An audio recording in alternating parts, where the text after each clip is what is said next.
ಯಾವ ರೀತಿಯಾಗಿ ಜಗದ್ಗುರು ಕೈವಲ್ಯ ಚಕ್ರವರ್ತಿ ತುಕಾರಾಮ್ ಮಹಾರಾಜ್ ಇವತ್ತಿನ ದಿವಸ ತಮ್ಮ ಪ್ರಾಸಾದಿಕ ವಾಣಿಯಿಂದ ಪರಮಾತ್ಮನನ್ನು ವರ್ಣನೆ ಮಾಡ್ತಾ ಇದ್ದಾರೆ. ಯಾವ ರೀತಿಯಾಗಿ ಅಂದ್ರೆ ಸರ್ವ ಸುಖಾದಿ ಆರಾಮೋ ಈ ಭ್ರಾಂತಿ ಶಕಾಮ ವಿಷಯ ಪರಮಾತ್ಮ ಹೆಂಗಿದ್ದಾರೆ ಅಂತಕ್ಕೆ ಅಣುವೇನು ತೃಣಕಾಷ್ಟಗಳಲ್ಲಿದ್ದ. ಅಣುವೇನು ತೃಣಕಾಷ್ಟದಲ್ಲಿ ಪರಮಾತ್ಮ ಇರಬೇಕಾದ್ರೆ ಮತ್ತೆ ಅವನಿಗೆ ಆಕಾರಕ್ಕೆ ಅನುಬಂಧ ಅಥವಾ ಇರ್ಬೋದಾಗಿತ್ತಲ್ಲ. ಎಲ್ಲದರಲ್ಲಿ ತುಂಬಿದಂತ ಪರಮಾತ್ಮ ಆಕಾರಕ್ಕೆ ಏನು ಬರ್ತಾನ? ದುಷ್ಟರಾಗಿ ಪಾಯಾಪಾಸಿ ದುರ್ಜನಾಚೆ ಸವಾರಿ ದುಷ್ಟರಾಗಿ ಪಾಯಾಪಾಸಿ. ಯಾಕಂದ್ರೆ ದುಷ್ಟರಾಗಿ ಪಾಯಾಪಾಸಿ ದುರ್ಜನಾಚೆ ಉದ್ದೇಶ ಏನಪ್ಪಾ ಅಂತ यदा यदा हि धर्मस्य ग्लानिर्भवति भारत अभ्युत्थानामधर्मस्य तदात्मानां पवित्राणाय साधूनां विनाशाय दुष्कृतां धर्म संस्थापनार्थाय संभवामि युगे युगे. ನೋಡಿ ಮಹಾತ್ಮರ ಪರಮಾತ್ಮನನ್ನ ನಿರ್ಗುಣದಲ್ಲಿರುವಂತಹ ಪರಮಾತ್ಮನನ್ನ ಆಕಾರಕ್ಕೆ ಬಂದ ಅಷ್ಟಲ್ಲ ಆ ಭಕ್ತರ ಹಿಂಬಾಲಿ ಕುಣಿಯುವಂತ ಸಾಮರ್ಥ್ಯ ವೇಡಾಕಾಲ ಲಾಚಾರ ಭಕ್ತಿಸಿ ಪರಮಾತ್ಮರಲ್ಲಿ ಏನೆಲ್ಲ ಇದ್ರು ಕರೆ ಭಕ್ತರ ಸಂಬಂಧ ಆಕಾರವನ್ನು ತಗೊಳ್ಬೇಕಾಗಿದೆ. ಎದರ ಸಂಬಂಧ? ಭಕ್ತರನ್ನ ಸಂರಕ್ಷಣೆ ಮಾಡೋದು, ದುಷ್ಟರನ್ನ ಯಾವಾಗ ಸಂರಕ್ಷಣೆ ಮಾಡಬೇಕು. ಅದಕ್ಕಾಗಿ ತುಕಾರಾಮ ಮಹಾರಾಜರು ಈ ಒಂದು ಅಬದ್ಧದಲ್ಲಿ ಸ್ಪಷ್ಟವಾಗಿ ಕೊಡ್ತಾರ, ಧರ್ಮ ರಕ್ಷಾ. ಧರ್ಮ ಅಂದರೆ ಯಾವುದು? ದಯಾದೇತಿ ಧರ್ಮೋ ಧರ್ಮೋದೋತೆ ಸುಖಾಗಮೋ ಸುಖೇ ಪುರುಷೋತ್ತಮೋ ಅಶೇಕಿ. ಅವರೇ ಸ್ಪಷ್ಟವಾಗಿ ಕೊಡ್ತಾರೆ ದಯಾ ಅಂದ್ರೆ ಯಾವುದು, ಧರ್ಮ ಅಂದ್ರೆ ಯಾವುದು. ಯಾರ ಹೃದಯದಲ್ಲಿ ಅಂತಃಕರಣದಲ್ಲಿ ದಯಾದೇತಿ ಧರ್ಮದ ದಯಾ ಇದೆ, ಅದೇ ಧರ್ಮ. ದಯಾದೇತಿ ಧರ್ಮೋ ಧರ್ಮೋದೇತಿ ಸುಖಾಗಮ. ಯಾರಲ್ಲಿ ದಯಾ ಇದೆ ಅವನಲ್ಲಿ ಧರ್ಮ ಇದೆ. ಧರ್ಮ ಏನಿದೆ? ಸುಖ ಇದೆ. ಸುಖನೇ ಪರಮಾತ್ಮ. ಸುಖಾಜ ಸುಖನಿಧಿ ಸುಖ ಸಾಗರ ಜೋಡಿಲ ಮನೋನಿ ಮೇಳಾಲಾಗ ತಾಲೆಗೆ ಮಾಯಿ. ಮೌಲ್ಯವರು ಸ್ಪಷ್ಟವಾಗಿ ಹೇಳ್ತಾರ ಹೆಂಗದಾನ ಪರಮಾತ್ಮ ಅಂದ್ರ ಸುಖಾಜ ಸುಖ ನಿಧಿ. ಆ ಸುಖ ನಿಧಿ ಆದಂತ ಪರಮಾತ್ಮನನ್ನ ಭಕ್ತರ ತಮ್ಮ ಹೃದಯದಲ್ಲಿ ಸಂತುಷ್ಟ ಹೃದಯ ಬೇಡಿ ಕರುಣಿ ಕೋಪಿಸ. ಅವತಾರ ಪರಮಾತ್ಮ ಅವತಾರ ಮತ್ತು ಭಕ್ತರ ಅವತಾರದಲ್ಲಿ ಎರಡು ಪ್ರಕಾರಗಳದಾವ. ಪರಮಾತ್ಮ ಸ್ವಯಂ ಅವತಾರ. ಏನು? ಪರಮಾತ್ಮ ಸ್ವಯಂ ಅವತಾರ. ಯಾಕಪ್ಪ ಅಂತಂದ್ರೆ ಯಾವಾಗ ದುಷ್ಟರನ್ನ ನಿವಾರಣೆ ಮಾಡ್ಬೇಕಾದ್ರೆ ನಾಶ ಮಾಡ್ಬೇಕಂತಲ್ಲ ಅಯೋನಿ ಜನ್ಮದಿಂದ ಅಲ್ಲಿ ಜನ್ಮವನ್ನು ತಾಳ್ತಾನ ಪರಮಾತ್ಮ. ಮಹಾತ್ಮರದು ಸ್ವತಂತ್ರವಲ್ಲ. ಯಾವಾಗ ಧರ್ಮ ಅಧರ್ಮ ಹೆಚ್ಚಾಗತ್ತಲ್ಲ ಅವಾಗ ನಮ್ಮಂಗ ನರಳು ಬೇಕಿತ್ತು, ಮದರಣ ಭಗವಾನ ರತಿಪಾಬೇಕು ಬದುಕಬೇಕು. ಅವತಾರವನ್ನು ತೆಗೆದುಕೊಂಡು ಬಂದು ಪರಮಾತ್ಮನಕ್ಕಿಂತ ಒಂದು ಹೆಜ್ಜೆ ಮುಂದಿಟ್ಟು, ಪರಮಾತ್ಮನಕ್ಕಿಂತ ಒಂದು ಹೆಜ್ಜೆ ಮುಂದಿಟ್ಟು ಪರಮಾತ್ಮ ಏನ್ ಮಾಡ್ತಾನಂದ್ರ ದುಷ್ಟರನ್ನ ಸಂಹಾರ ಮಾಡೋದಷ್ಟೇ ಕೆಲಸ. ಆದ್ರೆ ಮಹಾತ್ಮರಲ್ಲಿ ಆಗಿಲ್ಲ, ಸಂಹಾರ ಮಾಡೋದಲ್ಲ. ಅವನು ರಾಮನವಮಿ ಅಂದ್ರೆ ಬಹಳ ಶ್ರೇಷ್ಠವಾದ ರಾಮನವಮಿ. ಇದು ವರ್ಣನೆ ಮಾಡ್ಲಿಕ್ಕೆ ಹೋದ್ರೆ ಯಾಕಂದ್ರೆ ಋಷಿಮುನಿಗಳಿಗೆ ಬಗ್ಗೆ ಬರ್ದಿಂದ ಪರಮಾತ್ಮರನ್ನ ಅಂತಾರ ಆಕಾರ ಕೊಡಬೇಕಾದ ಕಾರಣ ಹೊರಗಿತ್ತು. ಯಾಕಂದ್ರೆ ನಾರಾಯಣ ಸೂರ್ಯವಂಶ ಶ್ರೀಮಣ್ಣ ರಾಮ ಅವತಾರ ಅಲ್ಲಿಂದ ಬಂದಿದ್ದು ಅಂದ್ರೆ ಮನುದಿಂದ ಯಾವ ರೀತಿಯಾಗಿ ಹರಿಶ್ಚಂದ್ರದಿಂದ ದಶರಥ ಯಾವ ರೀತಿಯಾಗಿ ಅವರು ಜನ್ಮ ನೀಡಿದಲ್ಲ ಆ ದಶರಥನವರಿಗೆ ಏನಾಗಿತ್ತು ಅಂದ್ರೆ ಪುತ್ರಗಳು ಒಬ್ಬರೊಬ್ರು ಮಕ್ಕಳಾಗ್ತಿದ್ರು. ಆದ್ರೆ ದಶರಥ ರಾಜ ಇಷ್ಟು ಚಿಂತೆ ಮಾಡಾಕತ್ತಲ್ಲ, ನಮ್ಮದು ಈ ಸೂರ್ಯವಂಶ ನನಗೆ ಇಲ್ಲಿಗೆ ಮುಕ್ತಾಯ ಆಗ್ತದಲ್ಲ ಅನ್ನುವಂತ ದುಃಖ ಬಾಳಾಗಬೇಕು. ದುಃಖ ಆಗಬೇಕು. ಎಷ್ಟೋ ದಿವಸ ಹೋಯ್ತು ಧರ್ಮ ಸಂಯೋಗ. ಒಂದು ಸರಿ ಏನಾಯ್ತು ಅಂತ ಕೇಳಿದ್ರೆ ದಶರಥ ರಾಜ ಅಂತ ಭೇಟಿ ಆಗ್ಬೋದ ರಾಜ್ಯದ ರಾಮರಾಜ್ಯ ಎಂತ ರಾಮರಾಜ್ಯ ನೋಡ್ಬೇಕು. ಈಗ ಅಯೋಧ್ಯೆ ಒಳಗೆ ಹೋಗಿದ್ರೆ ಎಷ್ಟು ಹಣದಾಗ್ತದ. ಆ ತ್ರೇತಾಯುಗದೊಳಗೆ ನೋಡಿದ್ರೆ ಅಂತ ಅವನಂತ ಆಗ್ಬಾರ್ದು.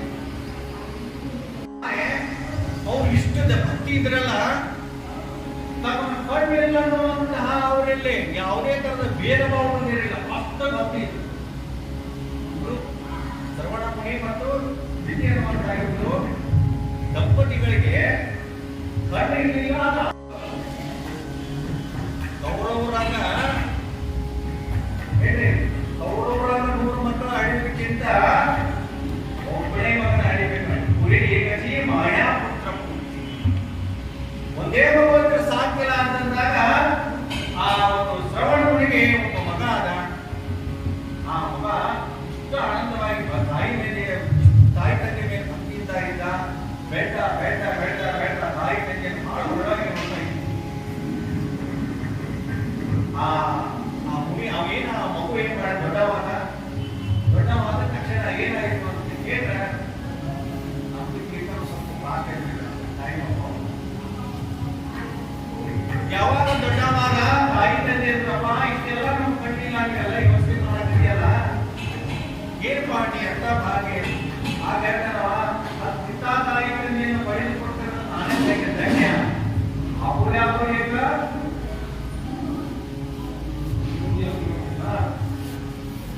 ಯಾವ ರೀತಿಯಾಗಿ ನಾವು ಪಡೆದುಕೊಂಡ್ರೆ ಧನ್ಯ ಧನ್ಯ ಅಂತ ಹೇಳ್ಕೊಂಡು ತಾಯಿ ತಂದೆ ಕಾಯಾಮಾಚರಣೆ ಮಾಡ್ತಿದ್ದಾರೆ.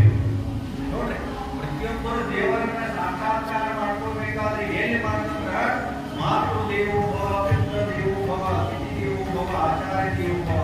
ನಮ್ಮ ದೇಶದಲ್ಲಿ ನಮ್ಮ ಭೂಮಿ ಕಲಿಸಿಕೊಟ್ಟಂತ ಮೊದಲೇ ಇದು ಮಾಟ ವರತಕಂಡ ನಾರದೆಯಲ್ಲಿ ಪರಮ ಭಾಗ್ಯಾಚ ಸಂಪತ್ತಿಯಲ್ಲಿ ಇಲ್ಲಿ ಪಡೆದುಕೊಟ್ಟದ್ದು ಭಾಗ್ಯ ನಮಗೆ. ಯಾಕಂದ್ರೆ ಭರತಖಂಡದೊಳಗ ಈ ಪಾರಮಾರ್ಥಿಕ ಸಾಧನ ಸಾಮಾನ್ಯವಾಗಿ ನೀವು ಪ್ರಯತ್ನ ಮಾಡಿದ್ರೆ ಸಾಕು ಇಲ್ಲಿ ಸಿಗ್ತದ.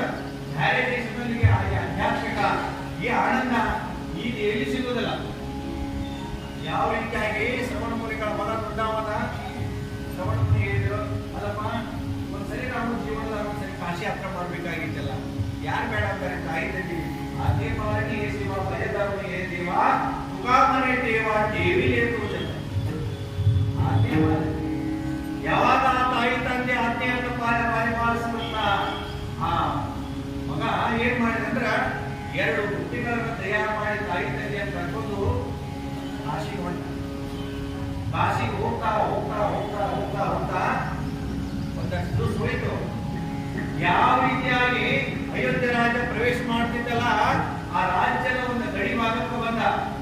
ಆ ನದಿಯನ್ನು ದಾಟಬೇಕಾಗಿತ್ತು. ಅಲ್ಲಿ ತಾಯಿ ತಂದೆ ಹೆಂಗೆ ದಾಟಿಸಬೇಕು ಅಂದಾಗ ಆ ನಾವಿಕ ಹೇಳ್ದ, ಅಪ್ಪ ಇದು ಅಯೋಧ್ಯ ರಾಜನ ಒಂದು ಚಕ್ರವರ್ತಿಯ ಒಂದು ಸಾಮ್ರಾಜ್ಯ. ಇಲ್ಲಿ ಯಾವುದೇ ತರಹ ಭಯ ಪಡುವ ಅವಶ್ಯಕತೆ ಇಲ್ಲ. ಈ ಒಂದು ನದಿ ದಾಟಬೇಕಾದ್ರೆ ದಾಟಿಸ್ತೀರಿ, ಇಲ್ಲಿಂದ ದಾಟಿ ಹೋಗ್ರಿ. ಇಲ್ಲಿ ನೀವು ಎಲ್ಲಿ ಬೇಕಾದಲ್ಲಿ ನೀವು ವಾಸ್ತವ್ಯ ಮಾಡಬಹುದು. ಈ ವಾಸ್ತವ್ಯ ಮಾಡ್ಲಿಕ್ಕೆ ನೀವು ರಾಜ ಇಲ್ಲಿ ಎಲ್ಲ ವ್ಯವಸ್ಥೆಯನ್ನು ಮಾಡಿದಾನ. ಇಂತ ಅವನು ಕೇಳ್ತಾವ ಶ್ರವಣ ಮಗ ಅಂತ ನಾವು ಧನ್ಯಪ್ಪ ಇದ್ದಾಗ ಬಂದಿದ್ದೀವಲ್ಲ ಅಂತ ತಿಳ್ಕೊಂಡು ಆ ನದಿಯಿಂದ ದಾಟಿ ಕಡೆ ಹೋದ. ಹೋಗಿ ತಾಯಿ ತಂದೆ ಒಂದು ಆಶ್ರಮ ನೋಡಿದ. ಒಂದು ಕುಟೀರದಲ್ಲಿ ಒಂದು ಎಲ್ಲ ವ್ಯವಸ್ಥೆ ಮಾಡಿದ್ರು. ಏನಾರ ಪಾದಯಾತ್ರೆಗಳು ಬಂದಾಗ ಏನು ವ್ಯವಸ್ಥೆ ಮಾಡ್ತಿದ್ದಲ್ಲ, ಆಗ ಅಯೋಧ್ಯ ರಾಜ ಏನ್ ಮಾಡಿದ ತನ್ನ ರಾಜ್ಯದ ಪ್ರತಿಯೊಂದು ಭಾಗದಲ್ಲಿ ಯಾರ ಭಕ್ತರು ಬರ್ತಾರೋ ಅವ್ರಿಗೆಲ್ಲ ವ್ಯವಸ್ಥೆ ಮಾಡಿ. ಯಾವ ರೀತಿಯಲ್ಲಿ ವ್ಯವಸ್ಥೆ ಮಾಡಿದ, ಈ ತಾಯಿ ತಂದೆಯ ಒಂದು ಕಡೆ ಇಟ್ಟು ನೀರು ತರಲಿಕ್ಕೆ ಅಂತ ಹೇಳಿ ಒಂದು ಈ ದಾಟಿ ಬಂದಿದ್ದ ನದಿ ಅಲ್ಲಿ ಹೋದ. ಧರ್ಮ ಸಂಯೋಗ ಚಕ್ರವರ್ತಿ ದಶರಥ ರಾಜನ ಭೇಟಿನಂತ ಬಂದ. ಎಲ್ಲಾ ಕಡೆ ಅಡ್ಡಾಡಿದ ಮುಂಜಾನೆ ಮುದ್ದು ಭೇಟಿ ಸಿಕ್ಕಿರ್ಲಿಲ್ಲ. ಏನ್ ಮಾಡಿ ಹೋಗ್ತಾರೆ ಯಾವುದೂ ಭೇಟಿ ಸಿಕ್ಕಿಲ್ಲ ಅಂತ ಅನ್ಕೊಂಡು ಧನು ಆತ ಒಂದು ಗಿಡದ ನಿಂತಿದ್ದ. ಅದೇ ಟೈಮ್ ಇವ್ರೇನ ಶ್ರವಣ ಮುನಿ ಮಗ ಇದ್ದಲ್ಲ ಹೋಗಿ ನೀರನ್ನು ತುಂಬಾ ಚಲೋ ಮಾಡಿದ. ಆ ನೀರಿನ ಸಪ್ಪ ಕೇಳಕ್ಕೆ ಪ್ರಾರಂಭ ಆಯ್ತು. ಅವಾಗ ದಸರಥಲ್ಲ ಇಲ್ಲಿ ಯಾವುದೋ ಪ್ರಾಣಿ ನೀರು ಕುಡ್ಲಿಕ್ಕೆ ಬಂದದ, ಇದೇ ಒಂದು ಸಮಯ ಅಂತ ತಿಳ್ಕೊಂಡು ಏನ್ ಮಾಡಿದ ಶಬ್ದವಿಲ್ಲಿ ಬಾಣವನ್ನು ಬಿಟ್ಟು ಶಬ್ದ ಕೇಳೋದಿಲ್ಲ, ಅಲ್ಲೇ ಹೊಡಿ ಹೊಡಿದ. ಏನ್ ನೀರು ತುಂಬಿದ ಎಲ್ಲಿ ಹೋಗಿತ್ತಾ ಅವಾಗ ತಾಗಿದಾಗ ಆ ತಾಯಿ ತಂದೆಯನ್ನು ಸ್ಮರಣೆ ಮಾಡ್ತಾ ಜೀರ್ಲಿಕ್ಕೆ ಪ್ರಾರಂಭ ಮಾಡಿದ. ಅವಾಗ ದಶರಥ ಏನೋ ತಾತ ಆಯ್ತು ಅಂತ ತಿಳ್ಕೊಂಡು ಅಲ್ಲಿ ಬಂದ. ಇವರು ತಾತ್ಪರ್ಯ ಒಂದೇ ಸಂಬಂಧಗಳು ಯಾವ ರೀತಿ. ದಶರಥ ರಾಜ ಬಂದ ನೋಡಿದ, ಇವರು ಏನು ಆಘಾತ ಮಾಡಿದಾನ, ಏನು ಮಾಡೋದು ಏನು ಆಯ್ತಲ್ಲ, ಏನೋ ಇಂಥ ಒಂದು ಕೆಟ್ಟವನ ಮಹಾತ್ಮರಿಗೆ ಏನು ನಮ್ಗೆ ಯಾವುದೋ ಕೆಟ್ಟದನ್ನು ಏನು ತಿಳ್ಕೊಂಡು ಅವಾಗ ಏನು ಮುಕ್ತಿ ಮಾಡಬೇಡ್ರಿ, ನನ್ನ ತಾಯಿ ತಂದೆಗಳು ಅಂತ್ಯಕಾಲ ಇದ್ರು ಆಮೇಲೆ ಮರಣ ಮುಕ್ತ ಅಂತ್ಯಕಾಲವನ್ನು ಯಾವ ಭಾವನೆಯನ್ನು ಮಾಡ್ತೀವಲ್ಲ ಅವದೇ ಭಾವನೆಯಿಂದ ನಮ್ಮ ಜನ್ಮಗಳಾಗ್ತವೆ. ಪರಮಾತ್ಮ ಸ್ವಯಂ ಅವತಾರ ಮಹಾತ್ಮ ಸ್ವತಂತ್ರ ಅವತಾರ. ನಮ್ಮಂತವ್ರು ಏನ್ ಮಾಡಿದ್ರೆ ಧರ್ಮದ ಅವತಾರ, ಧರ್ಮ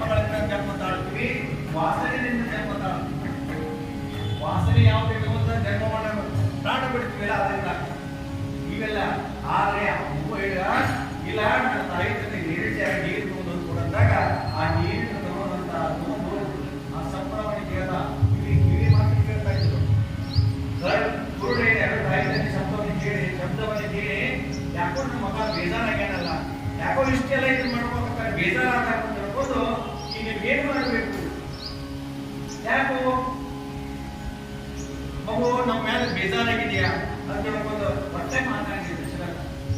ಆವಾಗ ನಿಧಾನವಾಗಿ ಆ ಪೂರ್ಣ ತಂದೆ ಬಂದು ಎದ್ದು ಬಂದು ಹಗರ ನೋಡ್ತಾನ ಆ ದಶರಥನ ಆವರಣಗಳು ಎಲ್ಲ ಮೈಗಳಿರುವಂತ ರಾಜ ಪೋಷಕಗಳೆಲ್ಲ ಆಯ್ತಿದ್ರು. ಈಗ ಯಾರು ಅಂತ ಕೇಳಿದಾಗ ದಶರಥ ರಾಜ ಹೇಳಿದ, ನಾ ಈ ದೇಶದ ರಾಜ್ಯ ಚಕ್ರವರ್ತಿ ದಶರಥ ಅಂತ. ಅಯ್ಯೋ ದಶರಥ, ನಿಮ್ಮ ಭಾಗ್ಯ, ನಮ್ಮ ಕುರುಡರಿವೆ ನಮಗೆ ನೀವು ದರ್ಶನ ಕೊಟ್ಟಿಲ್ಲ, ನನ್ನ ಭಾಗ್ಯ.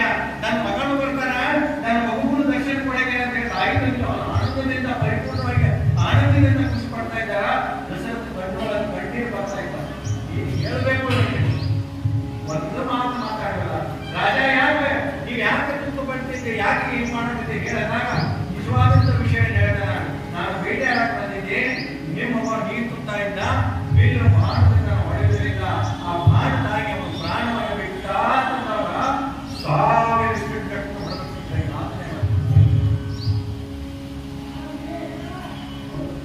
1000 ಸ್ಪೀಡ್ ಎಷ್ಟು ಬಡದಾಗ ಚಪ್ಪಳ ಆಗ್ತದಲ್ಲ, ಅಷ್ಟು ಚಪ್ಪಳ ಆಗಿತ್ತು. ಅವಾಗ ತಾಯಿ ತಂದೆಯರು, ಅಲ್ಲ ನಮ್ಮ ಮಕ್ಕಳು ಹೆಂಗ ನಾವು ಮಗ ಅಂತೇಳಿ ನಾವು ಎಷ್ಟು ಯಾತ್ರೆ ಮಾಡಲ್ಲ ರಾಜ, ಈ ಚಕ್ರವರ್ತಿ ಇರ್ಬೋದು, ಆದ್ರೂ ನೀನು ನಿನ್ನ ಜೀವನ ಪಡೆಯದಲ್ಲಿ ನೀನು ಮಗ ಮಗ ಮಗ ಮಗ ಅಂತೇಳೇ ಸಾಯಬೇಕು ಅಂತ ಹೇಳಿ ಇದೇ ಮನೆ ನೀನು ನಾವು ನೀರು ಕುಡಿದಿಲ್ಲ ಅಂತ ಹೇಳಿ ಅವ್ರಿಬ್ಬರು ಏನ್ ಮಾಡ್ಬೇಕಂದ್ರ ಋಷಿಮುನಿಗಳು ಶಾಪವನ್ನು ಕೊಡಬೇಕು. ದಶರಥ ಶಾಪವನ್ನು ತಗೊಂಡ. ಅದೇ ಈಗ ಮಹಾರಾಷ್ಟ್ರ ಮತ್ತು ಮಧ್ಯಪ್ರದೇಶದ ಒಂದು ಹತ್ತಾಳ ಅನ್ನುವಂಥ ಕ್ಷೇತ್ರ. ಆ ಹತ್ತಾಳ ಅನ್ನುವಂಥ ಕ್ಷೇತ್ರದಲ್ಲಿ ಈಗಾದ್ರೂ ನಾವು ನೋಡ್ಕೋಬಹುದು, ಆ ಋಷಿಮುನಿಗಳು ಸಮಾಧಿ ಆದಂತದ್ದು ಶ್ರವಣ ಕುಮಾರ ಅಲ್ಲಿ ಸಮಾಧಿ ಆದಂತ ಸ್ಥಾನಗಳು ಈಗ ನೋಡಲಿಕ್ಕೆ. ಯಾವಾಗ ದಶರಥ ರಾಜ ಅಯೋಧ್ಯೆಗೆ ಬಂದ ವಶಿಷ್ಠರು ಹೇಳಿದ, ಅನಾಹುತ ಆಯ್ತು ನನಗೆ, ದುರ್ವಳಗಡೆಗಿಂತ ಅನಾಹುತ ಆಯಿತು, ಏನಾಯಿತು, ಹೀಗಾಯಿತು, ಬೇಟೆ ಆಡಕ್ಕೆ ಹೋಗಿದ್ದೆ, ಒಬ್ಬ ಮಹಾತ್ಮರಿಗೆ ನಾನು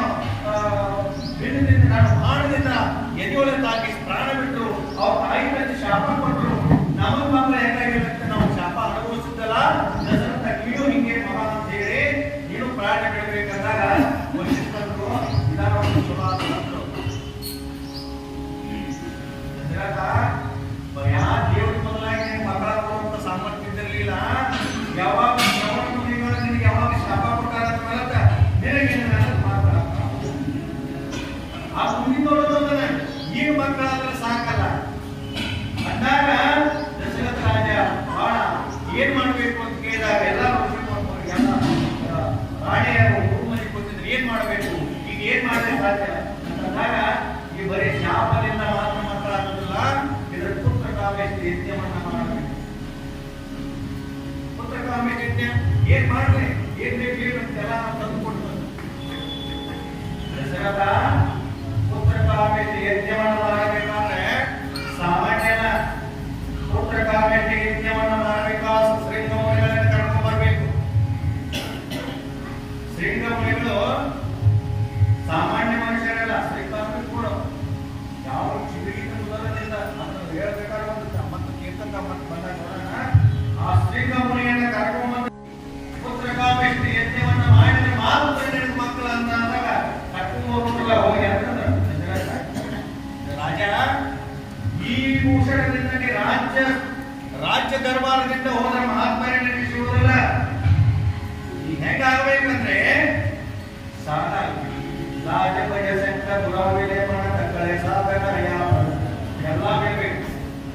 ನಂಬರದ್ದೇ ಆಗ ಶ್ರೀ ಸಂತಾಚಿಯ ಮಾತಾಚಾರ್ಯರಿಗೆ ಸಾಷ್ಟಾಂಗ ಏಕರಿಕಂತ ನೀನು ಮಹಾತ್ಮರಿಗೆ ಹೋಗಿ ನಮಸ್ಕಾರ ಅಲ್ಲ, ಅವರಿಗೆ ಕಾಯವಾಚ ಮನಸ್ಸಿನಿಂದ ನೀನು ಶರಣಾಗತನ ಅಂದ್ರೆ ಬರಬಹುದು ಅಥವಾ ಬರಾಕಿ. ವಶಿಷ್ಠರ ಮಾತನ್ನು ಕೇಳಿ ದಶರಥ ರಾಜ ಬೆಳಿಗ್ಗೆ ಎದ್ದ ತಕ್ಷಣ ಹೋದ ಮಹಾತ್ಮರ ಕುಟೀರದಲ್ಲಿ ಕೂತಿರುವ ಧ್ಯಾನದಲ್ಲಿ ಹೋಗಿ ಸಾಷ್ಟಾಂಗ ನಮಸ್ಕಾರ. ನನ್ನ ಹೇಳಿದಂತ ಮಾತುಗಳು ಕೇಳಿ ಆಯ್ತು ಅದು ಬರ್ತದೆ ತಿಳ್ಕೊಂಡು ಅಲ್ಲಿಂದ ಅವ್ರು ಏನ್ ಮಾಡಿದ್ರೆ ಅಂತ ಮಹಾತ್ಮರ ಮರ್ಯ ಕರ್ಕೊಂಡು ಬಂದು ಶ್ರೀಕಮರಿಗಳ ಕರ್ಕೊಂಡು ಬಂದು ಪುತ್ರ ಕಾಮೇಷ್ಟಿ ಯಜ್ಞವನ್ನು ಮಾಡಿದ್ರು. ಪುತ್ರ ಕಾಮೇಷ್ಟಿ ಯಜ್ಞವನ್ನು ಪ್ರಾರಂಭ ಮಾಡಿದ್ರು. ಪುತ್ರ ಕಾಮೇಷ್ಟಿ ಯಜ್ಞ ಪ್ರಾರಂಭ ಆದಾಗ ಕೆಲವೊಂದು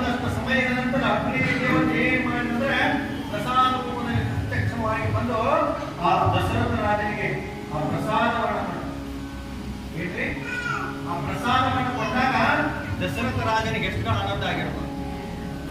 ಅವಾಗ ಆ ಪ್ರಸಾದವನ್ನು ತೆಗೆದುಕೊಂಡು ಏನ್ ಮಾಡಿದಂದ್ರೆ ಪ್ರಥಮವಾಗಿ ಆ ಪ್ರಸಾದವನ್ನು ಭಾಗವನ್ನ ಕೌಶಲ್ಯಗೆ ಕೊಟ್ಟ, ಎರಡನೇ ಭಾಗವನ್ನ ಸುಮಿತ್ರೆಗೆ ಕೊಟ್ಟ, ಮೂರನೇ ಭಾಗವನ್ನ ಕೈ ಕೊಡ್ತಿದ್ದ. ಕೈ ಹಿಡಿದಳು ಪ್ರತಿಯೊಂದರಲ್ಲಿ ದಶರಥ ನನ್ನ ಸಣ್ಣಕಿ ನಾನು ಬಹಳ ಸುಂದರ ತಿಳ್ಕೊಂಡು ನನ್ನಂತೆಲೆ ಬರ್ತಿದ್ದಿ, ಈ ಪ್ರಸಾದಗಳಿಗೆ ಮೊದಲು ಕೊಟ್ಟೆ ಇಲ್ಲ, ಕೌಶಲ್ಯಗೆ ಹಾಕೊಟ್ಟಿ, ಸುಮಿತ್ರೆಗೆ ಹಾಕೊಟ್ಟೆ ಅಂತ ಹೇಳಿ ಜಗಳ ಮಾಡಕ್ಕೆ ಕೇಳುತ್ತೆ. ಯಾಕೆ ಹಿಡ್ಕೊಂಡು ಆ ಪ್ರಸಾದ ಕೈ ಒಳಗೆ ಏನಾಯ್ತಪ್ಪ ಅಂತಂದ್ರ ದೊಡ್ಡ ಒಂದು ರಣ ಹತ್ತು ಬಂದು ಬಡ್ಕೊಂಡು ಹೋಗ್ಬಿಟ್ಟು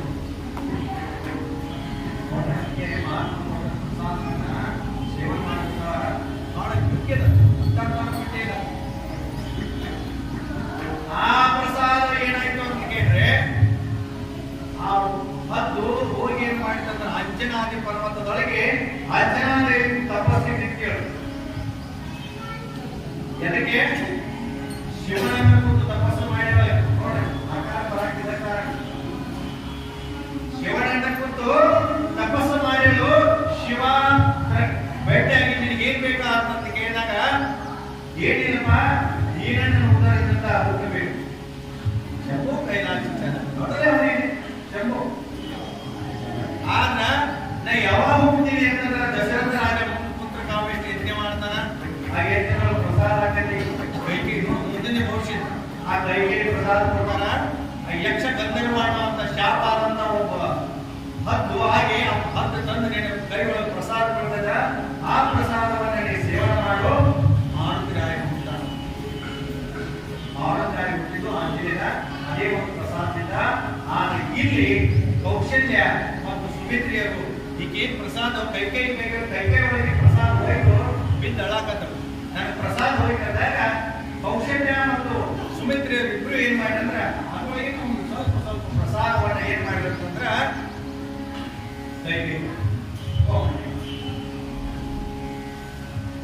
ಈ ಪ್ರಸಾದವನ್ನು ಸೇವನೆ ಮಾಡಿದ್ರಿಂದ ಕೆಲವೊಂದಷ್ಟು ದಿವಸದಲ್ಲಿ ಎಲ್ಲರೂ ಏನ್ ಮಾಡಿ ರಾಣಿಯರು ಅವಾಗ ಈ ಸುದ್ದಿಯನ್ನು ತಿಳಿದಂತಹ ವಶಿಷ್ಠರು ದಶರಥ ನಿಮ್ಮ ರಾಣಿಯರು 3 ಜನ ಇವಾಗ ಗರ್ಭವತಿ ಆಗಿದ್ದಾರೆ, ಅದಕ್ಕಾಗಿ ನೀನು ಅವರಲ್ಲಿ ಹೋಗಿ ಏನ್ ಮಾಡು ಅಂತ ಕೇಳಿದ್ರೆ ಅವರ ಬಯಕೆಗಳು ಏನಂತೆ ಅಂತೆಲ್ಲ ಕೇಳುವರು ಅಂತ ಕಳಿಸ್ಕೊಟ್ರು. ನಾವು ಮೊದಲು ಎಲ್ಲಿ ಹೋದ ಪ್ರಥಮವಾಗಿ ಬಹಳ ಪ್ರೀತಿ ಇರುವಂತಹ ಕೈಕೈ ಮನೆ ಮೇಲೆ ಹೋದ. ಕೈಕೈ ಬರುವಂತ ಈ ರಾಜ ಬರುವಂತ ಅಂತಃಪುರದಾಗೆ ಪ್ರವೇಶ ಆಗ್ತಿದ್ದ. ಆ ಕೈಕೈ ನೋಡಿ ಇಷ್ಟು ಆವೇಶ ಆದರು. ಹೇಳ್ರಿ, ಏ ರಾಜ ಬಾಯ್ ನೋಡು, ಮುಂದ ರಾಮನ ಏನನ್ನೆಲ್ಲ ವನವಾಸಕ್ಕೆ ಹೋಗ್ಬೇಕು. ಅಷ್ಟ ಅಲ್ಲ, ನಾವು ವನವಾಸ ಹೋಗಿದ್ದು ಯಾವ ಜನರಿಗೆ ಗೊತ್ತಾಗುವ ನೋಡ್ರಿ ಬಯಕೆಗಳು. ಇವೆಲ್ಲ ಬಯಕೆಗಳು ಹೋಗಬೇಕಾದ ಬಯಕೆಗಳ ಮೇಲೆ ಇಂಥ ಜನ್ಮದ ಗೊತ್ತಾಯಿತು. ತಾಯಿ ಬಯಕೆಗಳ ಮೇಲೆ ಯಾವಾಗ ಆ ಬಯಕೆಗಳನ್ನ ಕೇಳಿ ದಶರಥ ರಾಜನಿಗೆ ಇಷ್ಟು ತ್ರಾಸಗಾಕೈತಲ್ಲ, ಮತ್ತು ಹೇಳಿ ಕೈಗೆ ವನವಾಸಕ್ಕೆ ಹೋಗ್ಬೇಕು, ನನ್ನ ಮಗನ ಪಟ್ಟ ಕಟ್ಟಬೇಕು, ಇಷ್ಟೆಲ್ಲ ಹೇಗಾಯ್ತಂದ್ರೆ ಆ ದೊಡ್ಡ ಚೋಳಿನ ಗುಂಪಿನೊಳಗೆ ಬಂದ್ರು. ಸರ್ವದಿಂದ ಚಿತ್ರ ಏನಾಗ್ತದೆ ಅಷ್ಟು ದುಃಖ ಆಗಿತ್ತು ದಶರಥ ರಾಜನಿಗೆ. ದುಃಖ ಪಡ್ತಾ ನಿಧಾನವಾಗಿ ಅಲ್ಲಿಂದ ಎದ್ದು ಏನ್ ಮಾಡಿ ಅಂದ್ರೆ ಸುಮಿತ್ರೆಯ ಅರಮನೆಗೆ ಹೋದ. ಸುಮಿತ್ರೆ ಬರುವುದನ್ನು ನೋಡ್ತಾ ಇದ್ರು. ದಶರಥ ರಾಜ ಬರುವುದನ್ನು ನೋಡಿ ಹೋಗಿ ಸಾಷ್ಟಾಂಗ ನಮಸ್ಕಾರ ಮಾಡ್ತಾ ಇದ್ದ. ಸಾಷ್ಟಾಂಗ ನಮಸ್ಕಾರ ಮಾಡಿ ಕರ್ಕೊಂಡೋಗಿ ಆ ಪತಿಯನ್ನ ದಶರಥ ರಾಜನ ಕೊಟ್ಟು ಬಾಲ ಪೂಜೆ ಮಾಡುದು. ಹೇಳ್ರಿ, ಸಂಸ್ಕಾರ ನೋಡಿ ಯಾವ ರೀತಿ ಮಾಡುದು. ಅವಾಗ ಇಷ್ಟೆಲ್ಲ ಬಯಕೆಗಳನ್ನ ನಿನಗೆ ಏನ್ ಬೇಕು ಅಂತ ಕೇಳಿದಾಗ ನನಗೇನ್ ಬೇಕು ಪರಮಾತ್ಮ, ನನಗೆ ಅವನಿಗೆ ಯಾವುದೋ ಆಸೆ ಇಲ್ಲ, ನಾ ಅನಂತವಾಗಿದ್ದೀನಿ. ಯಾವ ರೀತಿ ಮಕ್ಕಳು ಹೊಟ್ಟೆಯೊಳಗೆ ಬೆಳಿತಾರೆ ಅದೇ ಬೈಕುಗಳು. ಕುಮಾರ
ಆ ಸೇತುವೆ ಕಟ್ಟಬೇಕಾಗೈತಿ.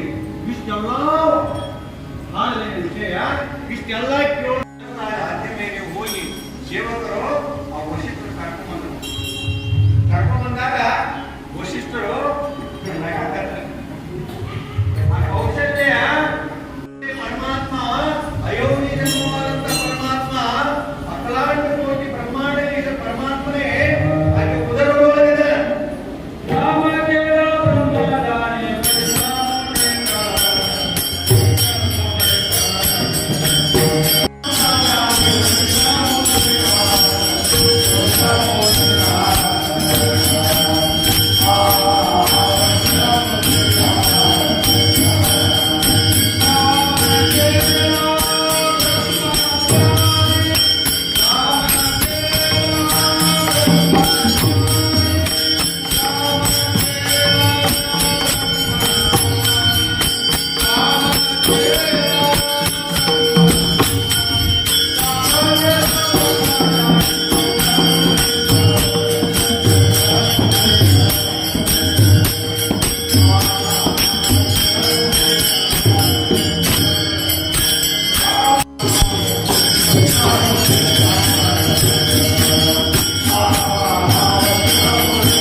ಯೋನಿ ಸಂಭವದಿಂದ ಪರಮಾತ್ಮ ಜನ್ಮವನ್ನು ಮಾಡ್ತಾ ಇದ್ದಾನ.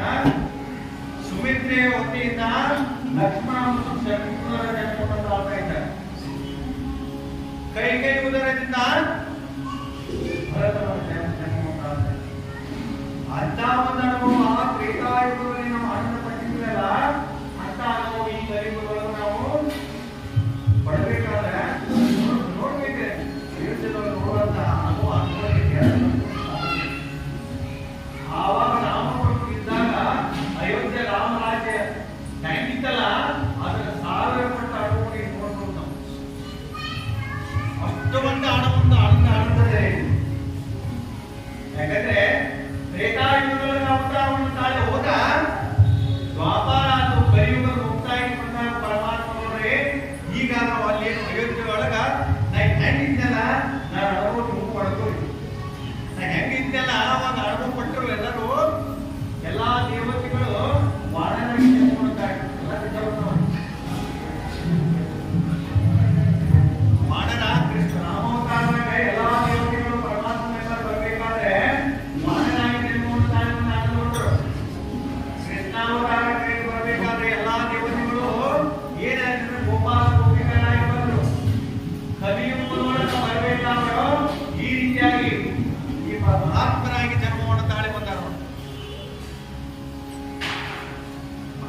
ಇಲ್ಲಿ ನಾವು ದೇವ ಭಾವದಿಂದ ಬಿಟ್ಟು ದೇವನ ಭಾವ ಮಾಡ್ತಾನವ ಆ ನಾಮವನ್ನು ಅಂತ ನಾಮಸ್ಮರಣೆಯನ್ನು ಮಾಡಿದ್ದಾದ್ರೆ ಏನಕ್ಕಂದ್ರೆ ಆ ಶಕ್ತಿಯನ್ನು ಪ್ರಾಪ್ತಿ ಆಗ್ತದೆ ಅನ್ನೋದು ಈ ಒಂದು ವಿಷಯ.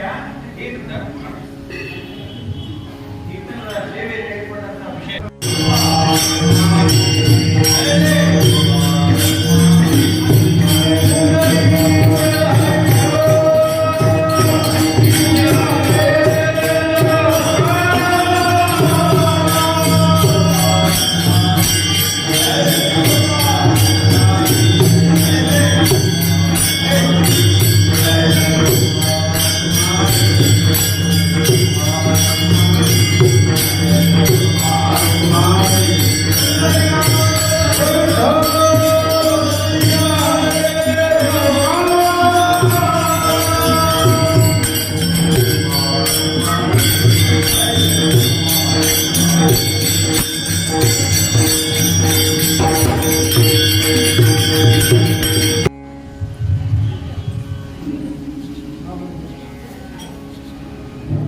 ಅದಕ್ಕಾಗಿ ಅಂತ ಸೇವೆಯನ್ನ ನಾವು ಪಡ್ಕೋಬೇಕಾದ್ರೆ ಅದಕ್ಕಾಗಿ ಮಹಾತ್ಮರ ವರ್ಣನೆ ಮಾಡ್ತಾ ಇದ್ದಾರೆ. ನೀನು ಅನಂತ ಕೋಟಿ ಅನಂತ ಅವತಾರಗಳನ್ನೇ ಮಾಡಿದಂತ ಪರಮಾತ್ಮ ನಿನ್ನ ಶಕ್ತಿಯನ್ನ ಪಡ್ಕೋಬೇಕಾದ್ರೆ ಈ ಸಗುಣದಲ್ಲಿ ರಾಮಾವತಾರಕ್ಕಾಗಿ ಬಂದಿದ್ದಾನ ಪರಮಾತ್ಮ. ಆ ಚೈತನ್ಯದ ಇದರೊಳಗೆ ನವನಿ ಪರಮಾತ್ಮನ ಅವತಾರವನ್ನು ನೆನಪನ್ನಾಗಬೇಕಾದ್ರೆ ಎಲ್ಲರೂ ನಾವು ಏನ್ ಮಾಡಬೇಕು ಅಂತಂದ್ರೆ 12 ಗಂಟೆ ಕರ್ತವಾದಂತಹ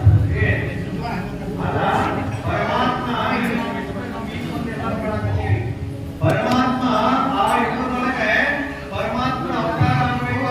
ದೇವತೆಗಳು ಮೊದಲಾಗಿ ಏನ್ ಮಾಡಿದ್ರ ಆಕಾಶ ಮಾರ್ಗದಲ್ಲಿ ಬಂದು ನಿಂತು ಪರಮಾತ್ಮನ ಜನ್ಮ ಯಾವಾಗ ಆಗ್ಬೇಕು, ಯಾವಾಗ ನಾವು ನೋಡಿದ್ರೆ ಯಾವಾಗ ನಮ್ಮ ಸುತ್ತಾಂತರ ಆಗಿರುವಂತಹ ಭಾವದಿಂದ ದೇವತೆಗಳ ಮೊದಲಾಗಿ ಆಕಾಶ ಮಾರ್ಗದಲ್ಲಿ ಬಂದು ಆನಂದ ಪಡ್ತಾ ಇದ್ದಾರೆ. ಅಂತ ಒಂದು ಆನಂದ ನಮಗೂ ಸ್ವತಃವಾಗಿ ಸಿಕ್ಕದ. ಅಂತ ಆನಂದವನ್ನು ನಾವು ಪಡ್ಕೋಬೇಕಾದ ಭಾಗ್ಯ. ಪರಮಾತ್ಮ ಭಾಗ್ಯವನ್ನ ಆ ಸೇವೆಯನ್ನ ಆ ರಾಮ ಅವತಾರವನ್ನು ಮಾಡಿದಂತ ಅಯೋಧ್ಯೆಯಲ್ಲಿ ಬರುವಂತ ಹಣವನ್ನು ನಾವು ಈ ಊರಲ್ಲಿ ನಾವು ಪಡ್ಕೋಬೇಕಂತಂದ್ರೆ ಅದಕ್ಕೂ ಭಾಗ್ಯ ಬೇಕು. ಅದಕ್ಕೆ ಮನುಷ್ಯ ನಾವು ಬರೋದ್ರೆ ಜೊತೆಗೆ ಎತ್ತಾಮಿ ಚಿಂತನ ನಾವು ಕರ್ಚಿಮಾವೆಂತ ಅಂತ ಪಡ್ಕೋಬೇಕಾದ್ರೆ ನಾವು ಭಾಗ್ಯ ಆ ವೇಳೆ ಅಂತ ಸಿಕ್ಕದ ಅಂತ ವೇಳೆಯನ್ನು ನಾವು ಪಡ್ಕೋಬೇಕಂತ ತಿಳ್ಕೊಂಡು ಮುಂದಿನ ಸೇವೆಗೆ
Thank